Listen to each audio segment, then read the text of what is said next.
2022년 8월 15일 광복절 77주년을 앞두고 있습니다. 이에 우정사업본부는 여러 가지 기념일에 특별우표를 발행하고 있는데 광복절 기념우표들에 대해 알아보겠습니다. 광복 10주년에는 태극기와 독립문을 모티브로 디자인한 기념우표를 발행하였습니다. 광복 15주년의 기념우표의 디자인은 태극기를 쥔 남자와 횃불을 든 여자입니다. 1961년 광복절의 기념우표에는 한반도의 서광과 광복 및 혁명의 횃불을 그렸습니다.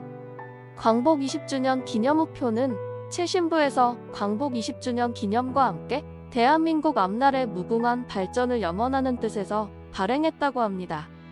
태극기를 그려낸 우표와 남대문을 야경으로 불꽃놀이를 표현한 우표로 총 2장을 발행하였습니다. 광복 30주년 기념우표는 횃불을 모티브로 만들었습니다. 모든 국민과 함께 경축하고 발전하는 조국의 새로운 모습을 온 누리에 과시하여 우리의 긍지와 각오를 새롭게 하기 위하여 기념우표를 발행했다고 합니다. 광복 36주년에는 하루빨리 평화적인 남북통일을 이루기 위하여 온 국민이 한마음으로 힘찬 전진을 계속할 것을 바라는 뜻에서 발행했다고 합니다. 광복 40주년 기념우표는 백두산 천지 및 무공화를 모티브로 발행되었습니다. 최신부는 순국 선열의 독립정신을 찬양하고 그 정신을 계승 발전하길 바라는 뜻에서 기념우표를 발행했다고 합니다. 광복 50주년에는 환호하는 국민과 태극기를 모티브로 한 기념우표와 특이하게 가로로 길게 디자인된 공식 휘장형이었습니다. 광복 60주년 기념우표는 조국의 해방을 위해 목숨을 아끼지 않았던 선조들의 발자취를 임시정부 청사와 대한독립선언서 광복군의 모습을 통해 우표에 담았습니다. 광복 70주년에는 파란 바탕에 김구 선생님과 태극기를 모티브로 했고 숫자 70을 형상화했다고 합니다. 다음 광복 73주년에는 해외 독립운동 사적지를 소재로 한 해외 독립운동 유적지 기념우표입니다. 첫 번째로 헤이그 이준열사 기념관입니다. 이준열사 기념관은 이준열사가 구국 외교 활동을 펼치시다가 순국한 장소입니다. 1907년 고종은 네덜란드 헤이그에서 열린 만국 평화회의에 이상설, 이준, 이휘종을 특사로 파견하였습니다. 거기서 을사늑약의 불법성을 국제사회에 알려 대한제국의 국권을 수호하고자 하였습니다. 하지만 일제의 방해와 열강의 냉담한 반응으로 본회의에 참석하지 못했습니다. 이준열사 기념관은 3분의 한국 특사가 투숙했던 용호텔을 복원하여 설립한 곳입니다. 순절한 이준열사의 구국 외교 활동에 관한 자료가 전시되어 있습니다. 다음은 하얼빈 안중근 의사 의거지입니다. 하얼빈 안중근 의사 의거지는 안중근 의사가 이토 히로부미를 저격했던 곳입니다. 1909년 10월 26일 안중근 의사는 하얼빈역에서 한국 침략의 원흉 이토 히로부미를 사살했습니다.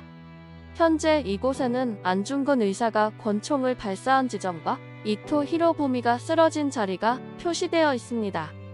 세 번째로 상해 홍구공원 윤봉길 의사 기념관입니다. 윤봉길 의사 기념관은 윤봉길 의사가 의거를 결행한 상하이 홍커우 공원에 세워진 기념관입니다. 1932년 4월 29일 윤봉길 의사는 중국을 불법적으로 점령하고 승전 기념식을 거행하는 일제 침략자들에게 폭탄을 투척하는 의거를 결행하였습니다. 의거 현장인 노신공원 내에 마련된 윤봉길 의사 의거 기념비와 정자 형태의 매헌 윤봉길 의사 기념관은 윤봉길 의사의 생애와 활동에 대한 자료를 전시하고 있습니다. 마지막으로 LA 대한인국민회 총회관입니다. 대한인국민회 총회관은 미주 지역의 독립운동 중심단체로 무형의 임시정부로서 역할을 수행하였던 대한인국민회 총회관 건물입니다. 대한인국민회는 1910년 하와이의 한인합성협회와 북미의 공립협회가 통합하여 결성된 미주지역 최고의 중추기관입니다. 많은 독립운동 자금을 수합하여 임시정부의 독립운동을 지원하였습니다. 우정사업본부는 우리나라 독립을 위해 목숨을 바친 이들을 다시 한번 생각하고 감사의 마음을 가질 수 있는 기회를 제공했다고 합니다. 드디어 마지막으로 광복 77주년에는 개화기부터 일제강점기에 이르기까지 일본의 침략에 맞서 싸웠던 외국인 독립운동가들을 모티브로 하였습니다.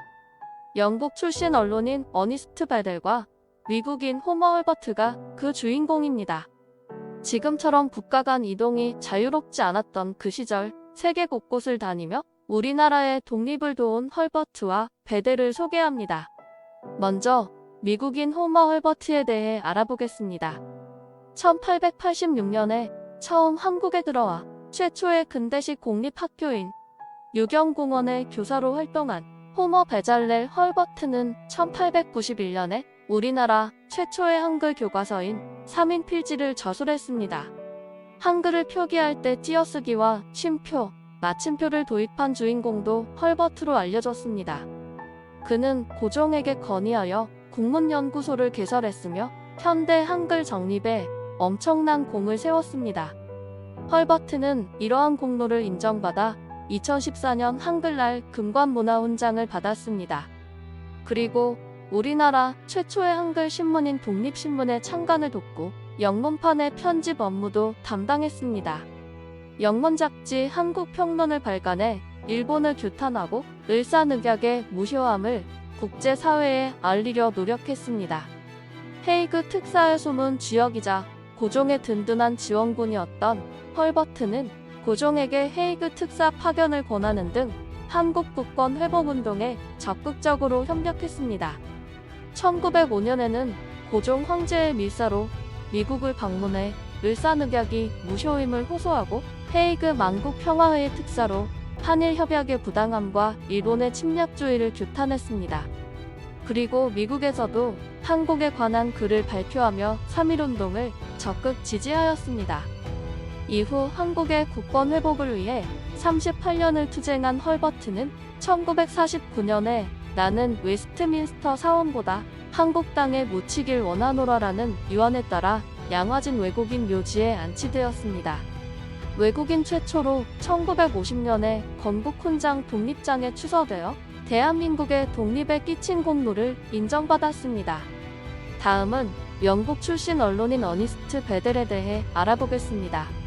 1904년 러일 전쟁 직후 데일리 크로니클의 특파원으로 한국에 들어온 어네스트 토마스 베델은 대한매일 신보와 코리아 데일리 뉴스를 창간해 강력한 항일 논조로 일제의 만행을 규탄했습니다. 영국인이 만든 신문은 일제가 쉽게 검열하지 못하여 일제의 만행을 전파하는 데 큰 역할을 했습니다. 덕분에 각지에서 일어나는 항일 의병 활동을 보도하고 독립운동을 격려할 수 있었습니다. 일본의 황무지 개강권 반대를 시작으로 을사늑약의 부당함을 주장하고 고종이 을사늑약에 서명하지 않았다는 내용의 친서를 게재하는 등 일본의 침략을 폭로했습니다. 이후 베델은 나는 죽을지라도 신보는 영생케 하여 한국 민족을 구하라라는 유언을 남기고 양화진 외국인 묘지에 안치되었습니다. 베델은 1968년에 대한민국 건국훈장에 추서되어 공로를 인정받았습니다. 지금까지 광복절을 기념하여 발행된 많은 우표를 만나보았습니다. 각자의 시대가 담겨있는 광복 기념 우표들을 구경해보시고 나라를 사랑하는 마음과 독립운동가에 대해 다시금 생각해볼 수 있는 시간을 가졌으면 좋겠습니다. 지금까지 든든TV였습니다. 항상 시청해주셔서 감사하며 구독과 좋아요, 알람 설정을 통해 시청자분들께 절로 배가 부른 든든한 소식을 전하기 위해 노력하겠습니다. 감사합니다.